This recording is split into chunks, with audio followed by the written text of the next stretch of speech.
வீட்டுக்கு எடுத்துட்டு போகலாம். இன்னும் திடீர்னு பசிக்குது.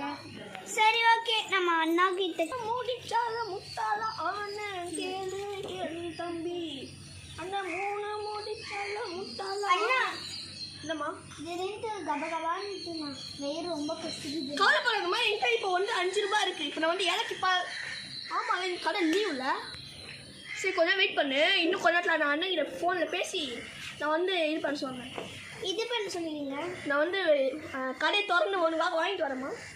சரி அதுவே கொஞ்சம் வெயிட் பண்ண வா. நான்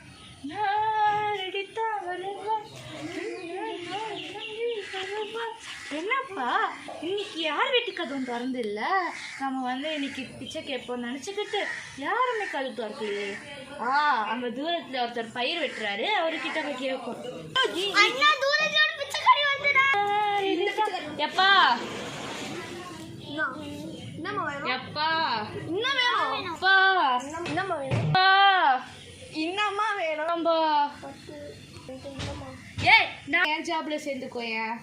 எவ்வளோ காசு காட்டுறீங்க? 400 ரூபாய் வாரத்துக்கு. வா, அப்போ நானும் கொஞ்சம் செல்லாமா? ஆமா, என்ன வேணும்னு கேட்கலையப்பா. என்ன பண்ணுங்க? என்ன வேலை? பிச்சை எடுக்கிறேன்.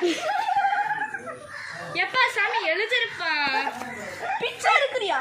ஆமா, 4 மாசம் படிக்குது 1 மாசத்துக்கு. நீ நெல்லு பறிச்சே உன்னால 50 ரூபாய் சம்பாதிக்க முடியல. அப்போ இது தூக்கி நான் பண்ணி போட்டு நானும் வரேன். வாங்க போலாம். வாங்க. பிச்சை எடுக்க போறேன்.